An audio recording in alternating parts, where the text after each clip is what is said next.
Hello, welcome to Battle Island's prototype demonstration.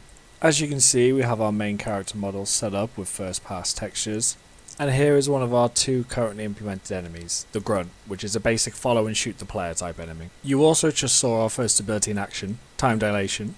This slows down the whole game with a heavily reduced effect on the player. We plan to add sound and VFX to make this effect more noticeable later. Here you can see the enemies being spawned in. Our game loop will revolve around the player fighting 6 waves of enemies per level, with each wave spawning after the defeat of the last, along with smaller amounts of enemies continuously spawning throughout. You can also see the second of our currently implemented enemies, the Exploder, which chases the player and explodes once in range after a short delay, or when killed. The player also has a dash ability which can be used either on ground or in the air, and we also have a double jump currently implemented, along with a sprint mechanic. The level has had a design pass for our asset placement, which will be edited by our artist very soon. The foliage, rocks, ground textures, skybox, player and exploder models you are seeing have all been created by our artists.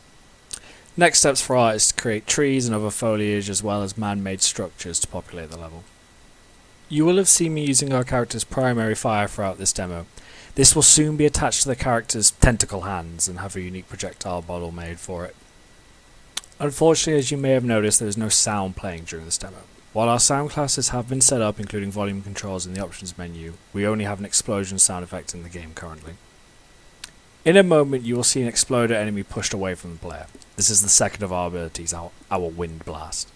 This, along with the Time Dilation ability, Dash, Jump and Primary Fire, will be upgradable by the player using the soon-to-be implemented upgrade system. The player will be rewarded with upgrade tokens at the end of every third completed wave and allowed to choose one upgrade from a selection. Here you can see our prototype jump pads. Currently these can only be used by the player, but there are plans to make them usable by the enemies, to allow them to better chase the player around the map. These, along with our planned environmental hazards, will give the player the ability to use the environment to their advantage in combat. These hazards will include laser beams and static floor hazards, which have been started but not yet ready for build integration, along with active floor hazards, think erupting geysers, and explosive barrels, which are going to be worked on soon.